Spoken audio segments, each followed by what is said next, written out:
अस्सलाम वालेकुम, welcome to my channel. Next हम लेक्चर नंबर 18 करने जा रहे हैं लीनियर अलजेब्रा का, प्रॉपर्टीज़ ऑफ डिटर्मिनेंट्स। डिटर्मिनेंट्स का हमने पीछे लेक्चर 17 में काफ़ी डिटेल्स से इंट्रो कर ली है। अब यहाँ पे कुछ प्रॉपर्टीज़ होंगी कि मैट्रिक्स में आप क्या क्या चेंजेस लाएँ तो डिटर्मिनेंट्स पे क्या क्या इफेक्ट होता है।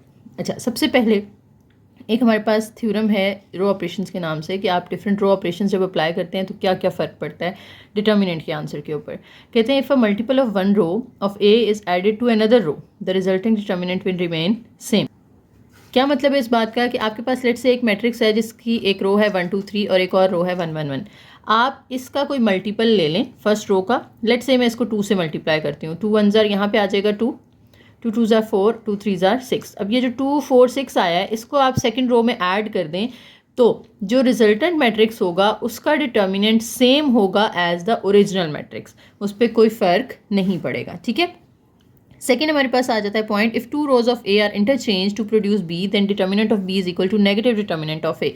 यानी अगर आपके पास एक मैट्रिक्स है लेट से जिसका डिटर्मिनेंट आप फाइंड करना चाहते हो 2 4 6 8, ठीक है, और आप क्या करते हैं इसमें रोज़ को एक्सचेंज कर देते हैं। फर्स्ट रो को सेकंड के साथ चेंज कर दें, सेकंड ऊपर चली जाए फर्स्ट नीचे आ जाए तो डिटर्मिनेंट का साइन चेंज हो जाता है। नॉर्मल मैट्रिक्स में ऐसा नहीं होता, आप रोज़ इंटरचेंज करें कोई फ़र्क नहीं पड़ता, लेकिन डिटर्मिनेंट में जब आप रोज़ को ऊपर नीचे करेंगे तो डिटर्मिनेंट का साइन चेंज हो जाएगा। अगर पहले पॉजिटिव है तो नेगेटिव हो जाएगा, अगर पहले से बाय नेगेटिव होता तो फिर आप उसको पॉजिटिव कर देते।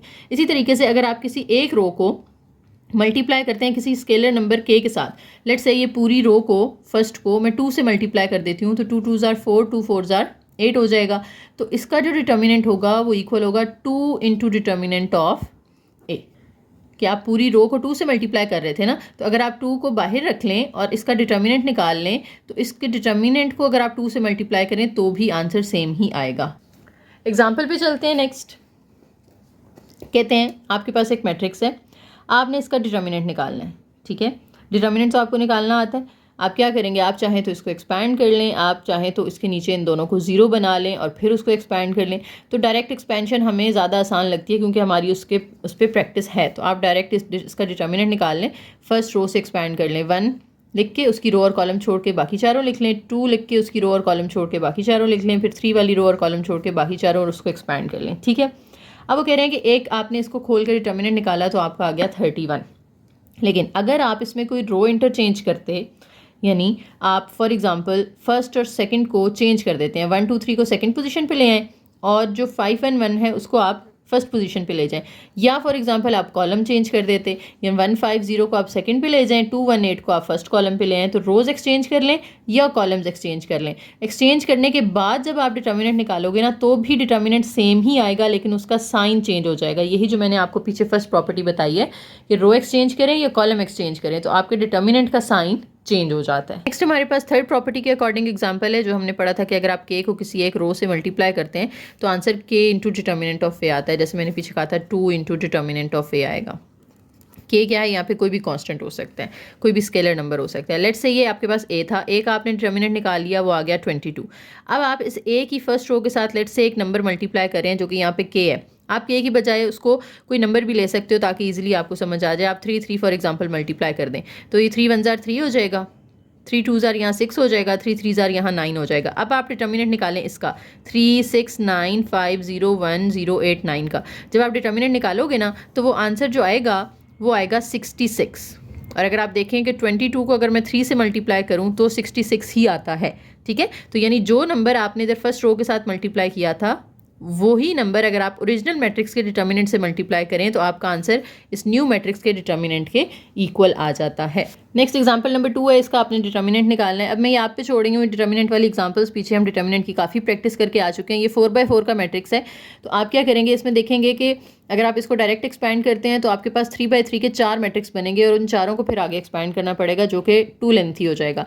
तो आप क्या करें, इसमें किसी एक रो या कॉलम में जो नीचे वाली एंट्रीज हैं वो जीरो बना लें। अब वो जीरो कैसे बना सकते हैं, फॉर एग्जांपल मैं इस 1 के नीचे तीनों को जीरो बनाना चाहती हूँ तो वो जैसे हम एचलॉन में कन्वर्ट करते थे, हम कौन कौन से ऑपरेशंस अप्लाई करेंगे। हम R2 में चेंज लाना चाहते हैं, R3 में चेंज लाना चाहते हैं, R4 में चेंज लाना चाहते हैं। तीनों के साथ माइनस नहीं है तो यहाँ हम माइनस लगा लेंगे। अब जिन जिनको जीरो बनाना है, R2 में मैंने 2 को जीरो बनाना है, R3 में 3 को जीरो बनाना है, R4 में मैंने 4 को जीरो बनाना है, और 1 किस में पड़ा हुआ है जिसके नीचे हम जीरो बनाना चाहते हैं, R1 में। तो तीनों के साथ R1 मल्टीप्लाई कर दें। ये ऑपरेशन जब आप तीनों अप्लाई करेंगे ना तो इस 1 के नीचे ये तीनों बन जाएंगे 0, ये देखें 0 बन जाएंगे। फिर आप इसको C1 से एक्सपैंड कर लेना। जब आप C1 से एक्सपैंड करोगे तो 1 आप लिखेंगे बाहर इस तरह, और 1 वाली रो और कॉलम छोड़ दें तो बाकी ये जो 3x3 का मैट्रिक्स है वो आ जाएगा। और ये सारे क्योंकि 0 हैं तो आगे आप डायरेक्ट इस तरह से 0 लगा के उनको ख़त्म कर देंगे। तो सिर्फ ये चीज़ आपके पास रह जाएगी। अब 3x3 का तो आपको ओपन करना आता है ना डिटर्मिनेंट, आप 3x3 का डिटर्मिनेंट ओपन करें और अपना आंसर निकाल लें। ठीक हो गया। इन्होंने और मेथड यूज़ किया हुआ है कि कॉमन शॉमन लेके, लेकिन आप डायरेक्ट बस इसको फर्स्ट रो से या फर्स्ट कॉलम या किसी भी रो किसी भी कॉलम से एक्सपैंड करेंगे तो आपको आंसर मिल जाएगा। नेक्स्ट एग्जांपल 3 में भी डिटर्मिनेंट निकालना है तो इसमें भी सेम चीज़ करनी पड़ेगी कि आप उसको एक्सचेंज करके पहले 1 को ऊपर ले जाएं और फिर जब ऊपर 1 आ जाएगा फिर उसके नीचे वाले सारे आपने 0 बना देने। पहले इसको ना सबसे पहले आपने डिटर्मिनेंट फॉर्म के अंदर लिख लेना होता है। डिटर्मिनेंट फॉर्म के अंदर लिख के और मैं यहाँ पे क्या कर रही हूँ, रो 1 को एक्सचेंज कर रही हूँ रो 2 के साथ। जब एक्सचेंज करते हैं तो डिटर्मिनेंट के बाहर क्या आ जाता है, माइनस आ जाता है, बाहर माइनस लगा दें। अब ये 1 1 6 3 ऊपर ले जाएँ, 4 2 5 10 नीचे ले आएँ और जो एंड वाली दोनों है वो सेम अपनी पोजीशन पे ही रहेंगी। अब इस 1 के नीचे मुझे सारे 0 बनाने हैं। एक तो ऑलरेडी 0 है, सिर्फ ये 2 0 बनाने हैं। इसके लिए जो ऑपरेशंस अप्लाई करने पड़ेंगे वो क्या, R2 में चेंज लाना है, R3 में चेंज लाना है, R3 में, और दोनों पॉजिटिव हैं तो यहाँ पे माइनस आ जाएगा। अब 4 को और 7 को 0 बनाना है तो 4 और 7 लिख लें, और 1 किस में पड़ा हुआ है, R1 में पड़ा हुआ है। ये दो ऑपरेशंस आप अप्लाई करेंगे तो आपके ये दोनों नंबर 0 बन जाएंगे। जब इस 1 के नीचे दोनों 0 बन जाएंगे तो आपने फिर क्या कर लेना है, उसको कॉलम 1 से एक्सपैंड कर लेना है। 1 वाली रो और कॉलम छोड़ के जो मैट्रिक्स बचेगा वो 1 के साथ आ जाएगा, और जो बाहर माइनस लिया था ना हमने ये रो इंटरचेंज करके, ये माइनस देख रहे हैं आप साथ साथ चलता जाएगा। ठीक है। बाकी अब जो 3x3 वाला मैट्रिक्स है इसके अलावा इन तीनों का तो 0 हो जाएगा ना, तो वो लिखने की ज़रूरत नहीं है। इसको अब आप नॉर्मल जनरल तरीके से एक्सपैंड कर लें, बाहर वाला माइनस उधर ही रखें, अंदर इनको एक्सपैंड कर लें जैसे हम करते हैं। एक्सपैंड करके जो आंसर है उसको बस माइनस से मल्टीप्लाई कर दें। नेक्स्ट, इस तरह के क्वेश्चन इंपॉर्टेंट होते हैं जिसमें कुछ अलजेब्रिक एक्सप्रेशंस दिए हों और आपको कहा जाए कि विदाउट एक्सपेंशन शो दैट इसका डिटर्मिनेंट इक्वल टू 0 है। अच्छा, एक्सपैंड किए बगैर अगर बताना हो ना कि डिटर्मिनेंट इक्वल टू 0 है तो उसके लिए कुछ प्रॉपर्टीज़ हैं कि अगर आपके कोई से 2 रोज़ या कोई से 2 कॉलम सेम आ जाएं, दोनों रोज़ या दोनों कॉलम्स आपके अगर सेम आ जाते हैं तो जो मैट्रिक्स होगा ना उसका डिटर्मिनेंट हमेशा 0 होगा। ठीक है। दूसरी चीज़, अगर कोई एक पूरी रो 0 हो जाती है या पूरे का पूरा कॉलम, यानी ये पूरा कॉलम अगर इसमें तीनों 0 हो जाएं या पूरी रो में तीनों नंबर 0 हो जाएं तो फिर भी उसका डिटर्मिनेंट क्या होगा, 0 होगा। ठीक है। दो चीज़ें यहाँ पर आपको पता चली हैं। फिलहाल मैं आपको ये दो प्रॉपर्टीज़ बता रही हूँ जो हमने अभी आगे एग्जाम्पल्स में यूज़ करनी है। बाकी अगर कोई अभी लेक्चर में आएगी तो मैं साथ साथ आपको बता दूंगी। ठीक है।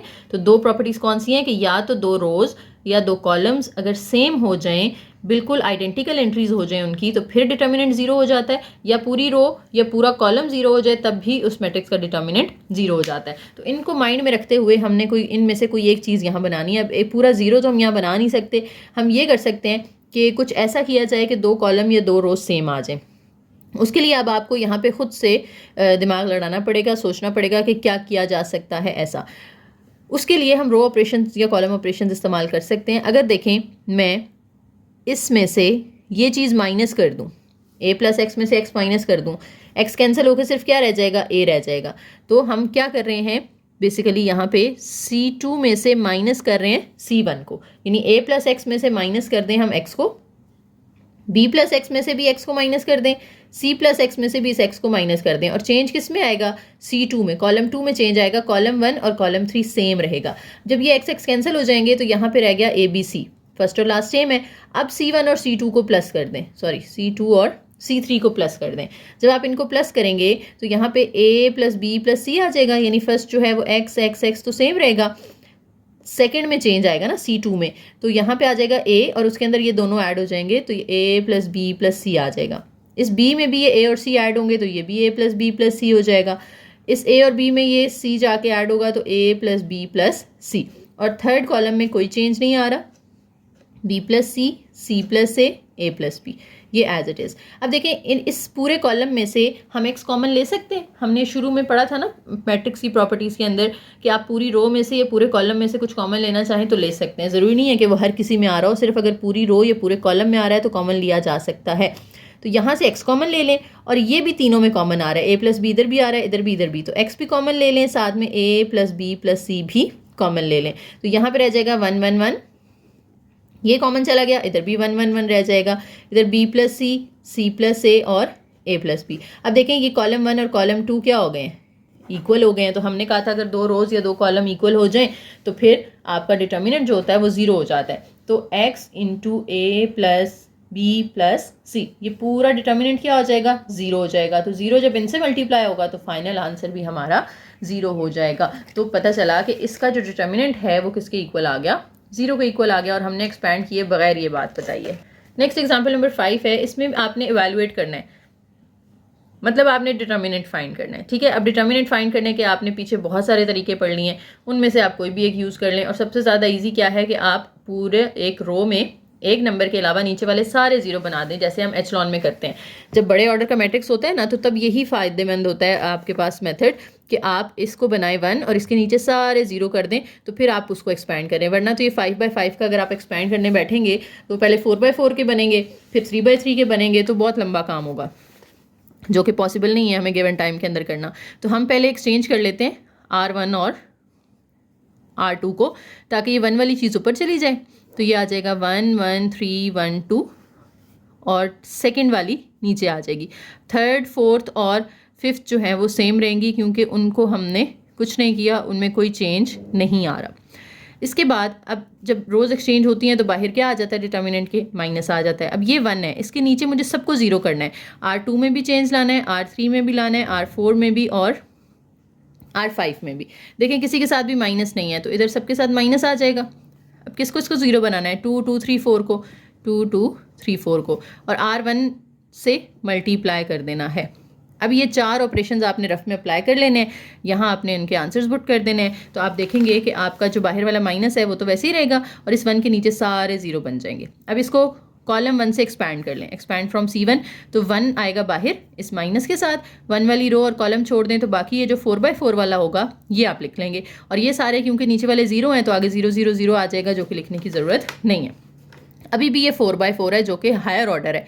आप 3/3 का इजीली एक्सपैंड कर सकते हैं, लेकिन 5 और 4 वाले को आपने उसी तरीके से करना होता है कि नीचे वाले सारे ज़ीरो बनाए जाएं। अब इसमें ऑलरेडी बाय चांस ऊपर 1 आ रहा है, तो हमने इसके नीचे वाले ज़ीरो बनाने के लिए क्या करना है, R2 में चेंज लाना है, R3 में और R4 में। अब ये ऑलरेडी 1 है, तो मैं अगर R2 में प्लस कर दूँ ये R1, तो 1 + 1 क्या हो जाएगा, 1 - 1 क्या हो जाएगा, 0 हो जाएगा ना। तो R2 में R1 प्लस कर दें, R3 में भी R1 प्लस करने से ये -1 + 1 0 हो जाएगा।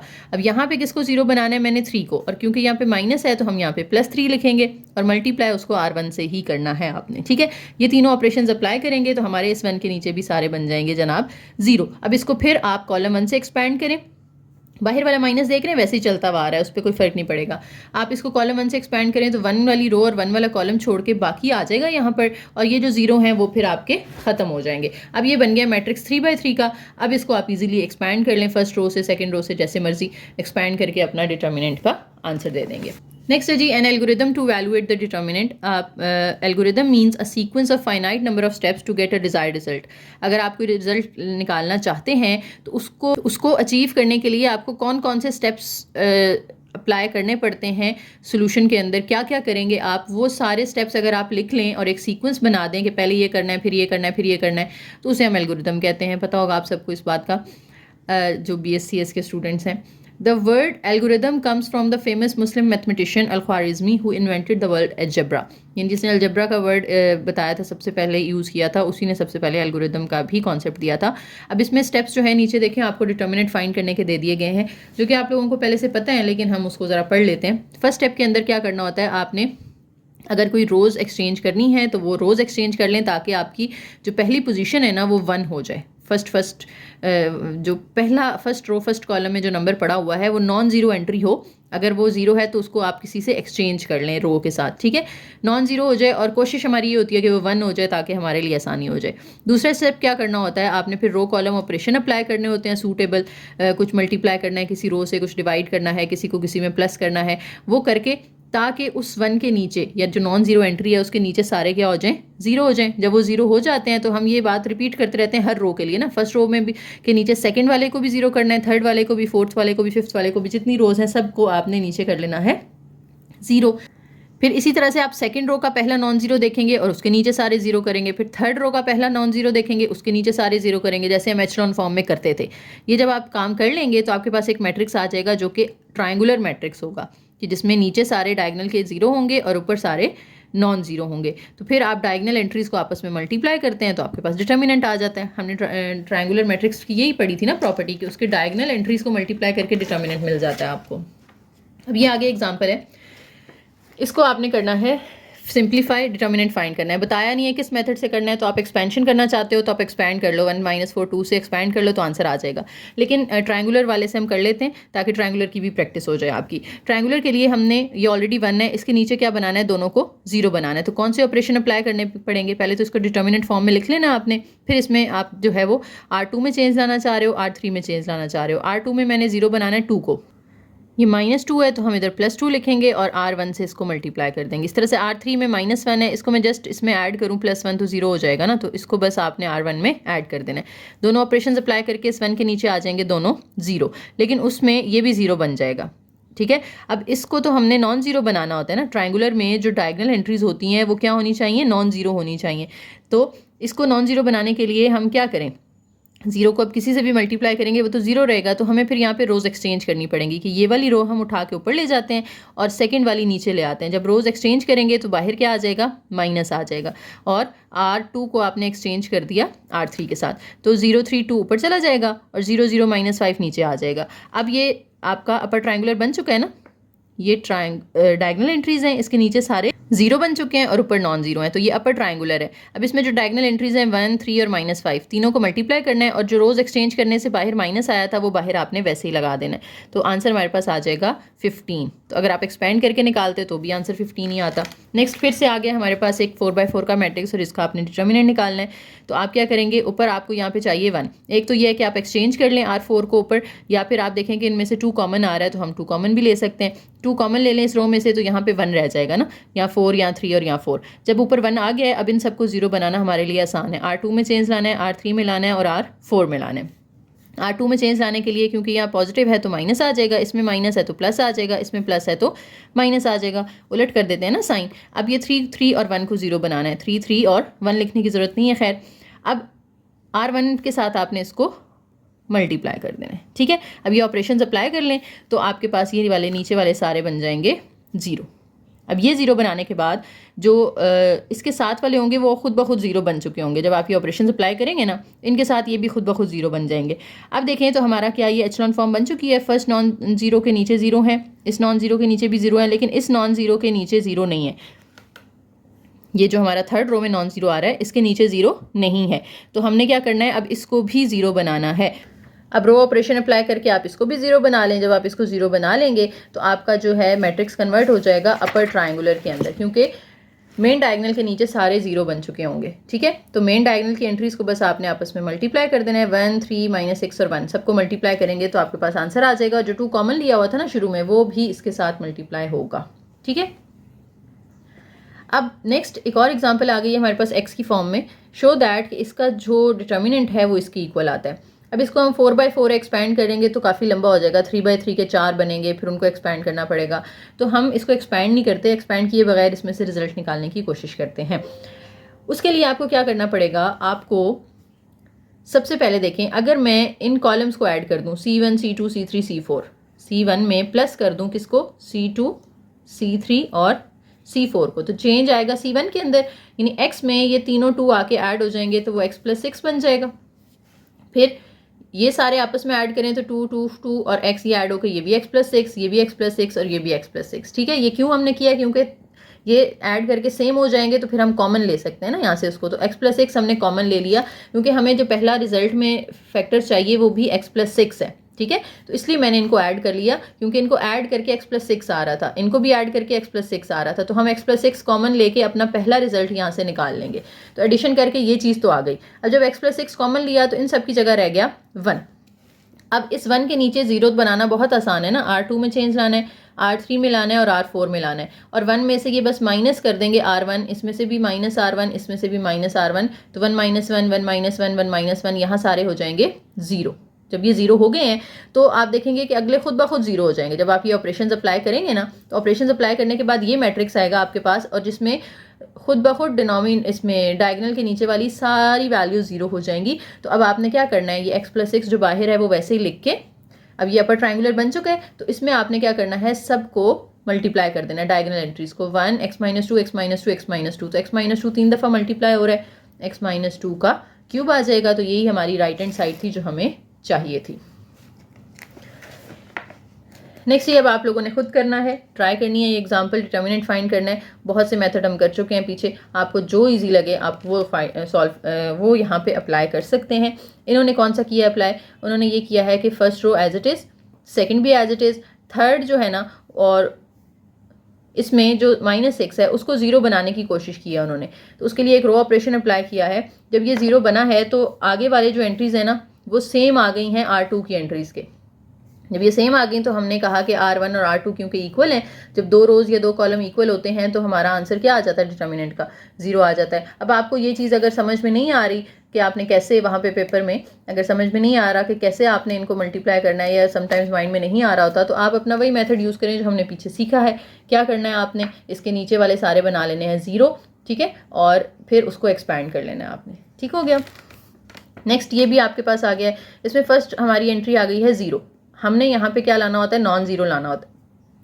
एक्सचेंज कर लें, R1 को R2 के साथ एक्सचेंज कर लें। जब एक्सचेंज करेंगे तो बाहर आ जाएगा माइनस। एक्सचेंज करने के बाद जब 2 ऊपर आ चुका होगा उसके नीचे सारे 0 बना लेने हैं आपने। जब सारे 0 बन जाएंगे आपने उसको एक्सपैंड करना है, तो पीछे रह जाएगा 3/3 का मैट्रिक्स। 3/3 का मैट्रिक्स तो आपको एक्सपैंड करना आता है, उसको बस आपने सिंपल किसी भी रो कॉलम से एक्सपैंड करके अपना आंसर निकाल लेना है। नेक्स्ट हमारे पास यहाँ पे कुछ पॉइंट्स हैं याद रखने के लिए कि जब आप कोई स्क्वायर मैट्रिक्स का डिटर्मिनेंट फाइंड कर रहे होते हैं ना और आप उसे कन्वर्ट करते हैं एचलॉन फॉर्म के अंदर, तो जितनी रो रिप्लेसमेंट्स करेंगे उतनी साथ में माइनस मल्टीप्लाई होंगे। यही होता है ना। देखो अगर मैंने R1 को एक्सचेंज किया है R2 के साथ तो मेरे पास बाहर एक माइनस आ जाएगा। अगर मैं आगे फिर जाके कोई और रिप्लेसमेंट करती हूँ यानी इंटरचेंज करती हूँ तो एक और माइनस आ जाएगा, यानी 2 माइनस हो जाएंगे, तो माइनस माइनस हो जाएगा प्लस। ये 2 माइनस को हम यूँ भी लिख सकते हैं कि -1 का स्क्वायर हो जाएगा। एक और अगर आगे जाके कोई हमारी रो इंटरचेंज होती है तो अब 3 माइनस हो जाएंगे, तो -1 की पावर हो जाएगी 3। तो बेसिकली वो यहाँ पे यही बताना चाह रहे हैं कि -1 की पावर में आप R लगा देते हैं। R क्या है यहाँ पे, R इंटरचेंजेस। जितनी इंटरचेंजेस करेंगे उतनी -1 की पावर बाहर डिटर्मिनेंट के साथ मल्टीप्लाई हो जाती है।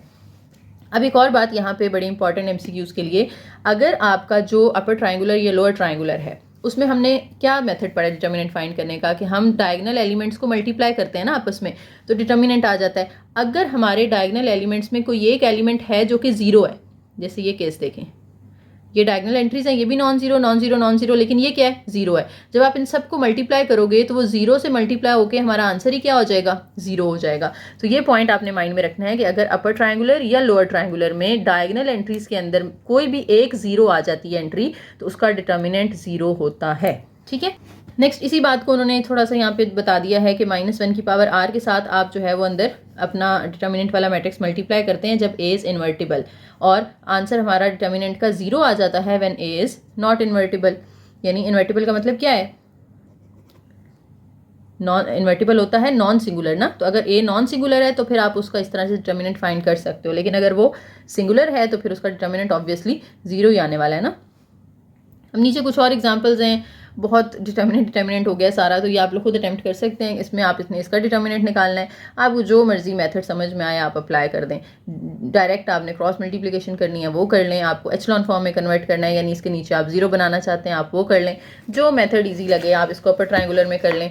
बहुत सारे तरीके हमने देख लिए ना, तो आगे वाली एग्जाम्पल्स अब आप लोगों ने खुद ट्राई कर लेनी है। थ्योरम नंबर 5 है कि अगर आपके पास डिटर्मिनेंट ऑफ A है, आप डिटर्मिनेंट ऑफ A ट्रांसपोज निकालते हैं तो दोनों का आंसर सेम आएगा। यानी एक मैट्रिक्स का डिटर्मिनेंट लें फिर उसका ट्रांसपोज लेके दोबारा डिटर्मिनेंट लें, दोनों सूरतों में आंसर सेम आता है।